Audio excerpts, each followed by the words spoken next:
Hello everyone, welcome to Raygunakar art academy channel. আশা করি সকলে খুব ভালো আছেন এবং সুস্থ আছেন।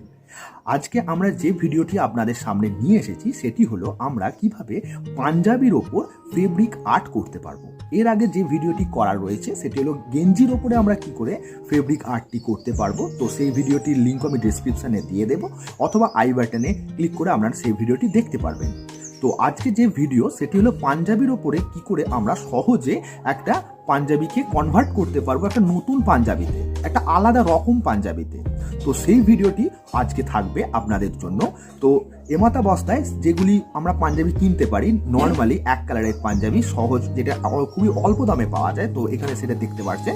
তো সেই পাঞ্জাবিটাকে কি করে আমরা ফেব্রিক আর্টের মাধ্যমে এইরকম একটা দামি পাঞ্জাবিতে পরিণত করতে পারবো সেটি আজকে দেখবো। তো বেশি দেরি না করে চলুন আজকের ভিডিওটি শুরু করা যাক। আর হ্যাঁ, যারা যারা এখনো পর্যন্ত আমাদের চ্যানেলটি সাবস্ক্রাইব করেননি তাদেরকে বলবো নিচে লাল রঙের যে সাবস্ক্রাইব বাটন সেটি ক্লিক করে আমাদের চ্যানেলটি সাবস্ক্রাইব করে নেবেন। এবং যারা এখনো এ পর্যন্ত আমাদের চ্যানেলটিকে লাইকও করছেন না, দয়া করে বলবো এই ভিডিওটি যদি আপনাদের ভালো লাগে তো অবশ্যই লাইক করবেন, কমেন্ট করবেন এবং শেয়ার করবেন। তো বেশি দেরি না করে চলুন শুরু করা যাক। প্রথমেই নিয়ে নেব প্রয়োজনীয় সরঞ্জামগুলি, যেমন ফেব্রিক কালার। এক্ষেত্রে আমি ক্যামেলের ফেব্রিক কালারটি ব্যবহার করছি, এবং মিডিয়াম যেটি ফেব্রিক কালারকে পাতলা করতে সাহায্য করে সেটাও ক্যামেলেরই ব্যবহার করছি। এছাড়া প্রয়োজন দুটি তুলি। এক্ষেত্রে আমি 2 নাম্বার এবং 4 নাম্বারের দুটি তুলি ব্যবহার করছি, এবং দুটি ব্রাশ, সেটাও 2 নাম্বার এবং 4 নাম্বারের আমি ব্যবহার করছি। এগুলির সাহায্যে আমরা পাঞ্জাবিতে টোটাল পেন্টিংটি করব। তার আগে পাঞ্জাবিটি ভালো করে খুলে নিতে হবে, যাতে ভাঁজগুলি কোথায় কোথায় হয়েছে সেটা লক্ষ্য করা যেতে পারে।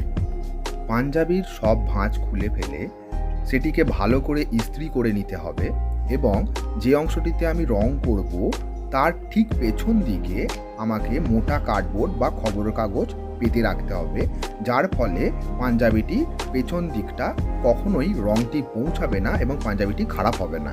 এবার পাঞ্জাবিটির উপরে যে পেন্টিংটি আমি করব তার ব্যাকগ্রাউন্ডটি সবার প্রথমে পেন্ট করে নিতে হবে।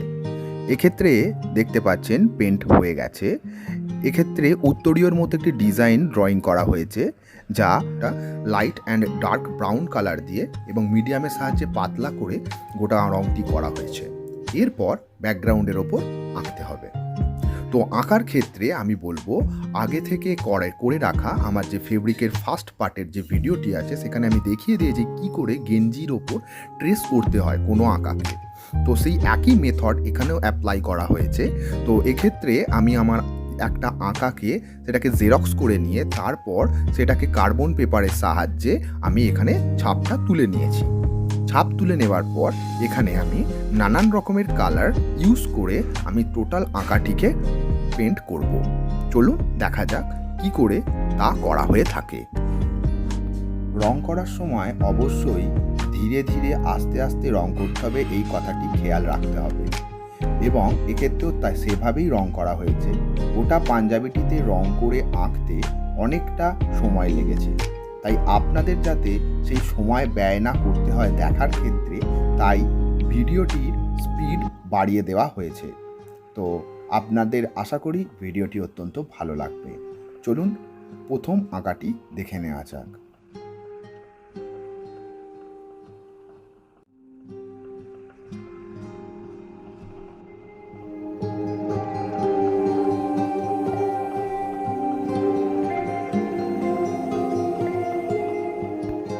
পাঞ্জাবিটির মধ্যে লোক সংস্কৃতিকে তুলে ধরার চেষ্টা করা হয়েছে।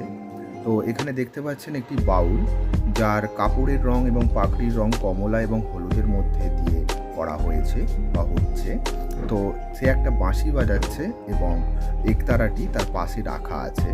তো এই প্রথম ড্রয়িংটির মাধ্যমে দেখানো হয়েছে যে একটি বাউল যে বাঁশি বাজাচ্ছে। দ্বিতীয় এবং তৃতীয় চতুর্থ আঁকাটিতে আলাদা আলাদা রকম করে বাউলদেরই তুলে ধরা হয়েছে, যাতে করে আমাদের লোক সংস্কৃতি পুনরায় প্রাণ ফিরে পায়।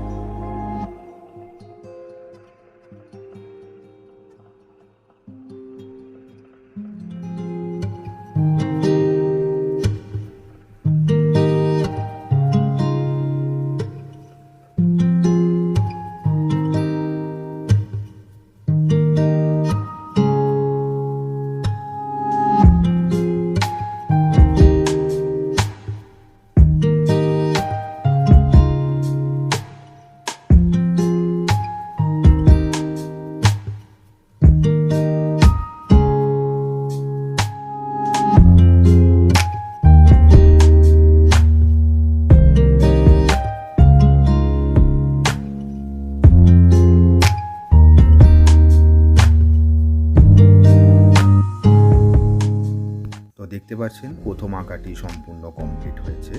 এবার আমরা দ্বিতীয় আঁকাটির দিকে এগোবো। তো দ্বিতীয় আঁকাটির ক্ষেত্রেও সেই একই প্রক্রিয়া ব্যবহার করেছি। আঁকাটিকে প্রথমে ট্রেস করে নিয়ে ছাপ তুলে নেওয়া হয়েছে। তো এক্ষেত্রে ব্যাকগ্রাউন্ডে কিছু আঁকা, যেগুলি পেন্সিলের সাহায্যে আমি এবার এঁকে নেব। তো এক্ষেত্রে ব্যাকগ্রাউন্ডে একটি গাছ এঁকে নিচ্ছি এবং স্কেলের সাহায্যে চারিদিক দিয়ে একটা বর্ডার টেনে রেখে দেব, যা পরবর্তীকালে রং করার সময় আমার পক্ষে সহজতর হবে। আপনারাও যদি পারেন অবশ্যই সরাসরি পেন্সিলের সাহায্যে আঁকতে পারেন, কিন্তু পেন্সিলের সাহায্যে আঁকলে যদি কোনো ভুলভ্রান্তি হয় সেটিকে মোছার সময় রঙটি একটু উঠে যাওয়ার সম্ভাবনা থাকে, কারণ যেহেতু রঙটি অত্যন্ত কাঁচা। তো আমি বলবো সকলকে ট্রেস করেই পাঞ্জাবির ওপর আঁকতে, তাহলে সুবিধা হবে। রং করার জন্য সেই একই প্রক্রিয়া ব্যবহার করা হচ্ছে, কারণ সেই আস্তে আস্তে এবং ধীরে ধীরে একইভাবে রং করতে হবে। তাড়াহুড়ো করলে হবে না, তাহলে রংটি বাইরে বেরিয়ে যাবে। তো বোঝার সুবিধার্থে এবং দেখার সুবিধার্থে সময় ব্যয় না করে আঁকাটির রং করার যে ভিডিওর তার স্পিডটি আবার বাড়িয়ে দেওয়া হলো। তো দেখুন আঁকাটি কেমন লাগে।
প্রথম এবং দ্বিতীয় আঁকাটি সম্পূর্ণ হলো এবং এক ঝলক দেখে নেওয়া যাক প্রথম এবং দ্বিতীয় আঁকাটি। তো দেখতে পাচ্ছেন পাঞ্জাবির ঠিক বাঁদিকে প্রথম এবং দ্বিতীয় আঁকাটি ঠিক উপর দিকে আঁকা হয়েছে। এবার তৃতীয় আঁকাটি আঁকা হবে। তো তার ঠিক নিচে দেখতেই পাচ্ছেন যেখানে আমি হাত রেখেছিলাম, তো এই জায়গাটিতেই তৃতীয় আঁকাটি আঁকতে হবে। তো পুনরায় আমি ট্রেস করে নিয়েছি এবং একই প্রক্রিয়া পুনরায় শুরু করব। তাই বেশি না বকে চলুন শুরু করা যাক আবার রং করা।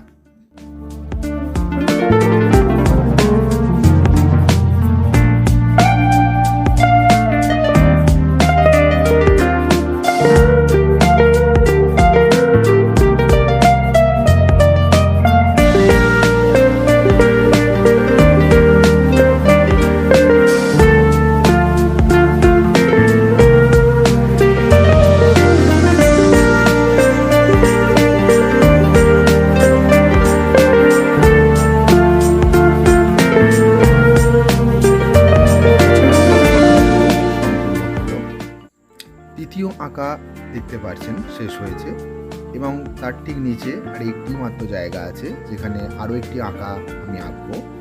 তো দেখা যাক সেই চতুর্থ আঁকাটি ট্রেস করে নেওয়া হোক, তারপর সেটিকে একই প্রক্রিয়ার সাহায্যে সহজে ভরাটিয়া প্রক্রিয়ার মাধ্যমে পুনরায় রং করব। তো দেখুন কিভাবে করা হয়।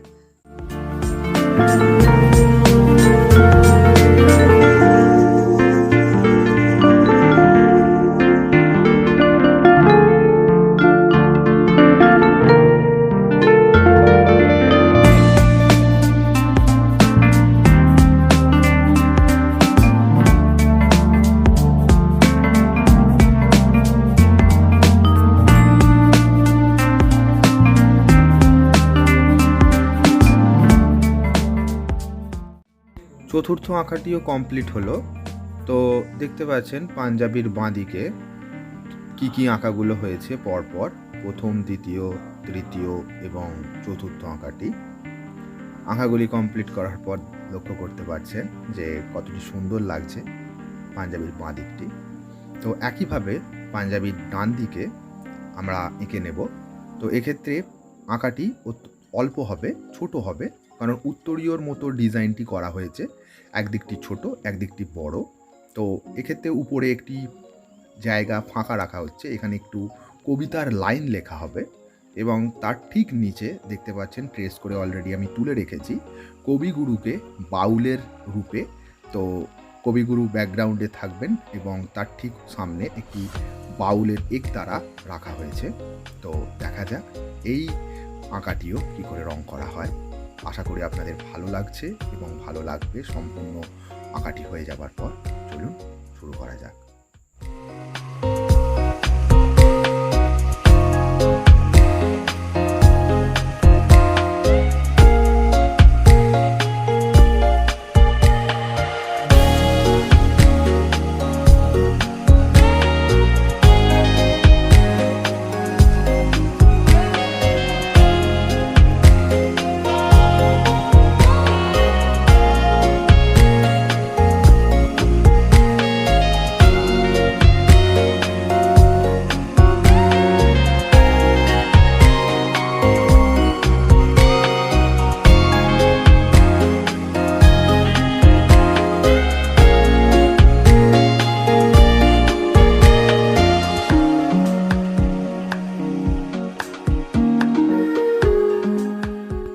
তো পঞ্চম আঁকাটিও শেষ হলো।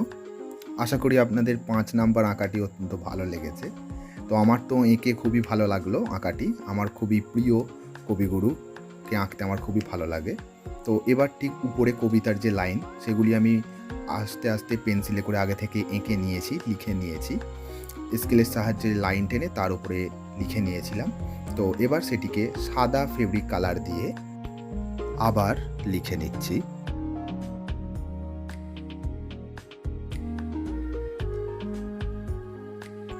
শুধু কবিতার জন্য এই জন্ম, শুধু কবিতার জন্য কিছু খেলা, শুধু কবিতার জন্য একাহীন সন্ধেবেলা, ভুবন পেরিয়ে আসা শুধু কবিতার জন্য। তো এই কবিতার লাইনগুলি লেখা হলো।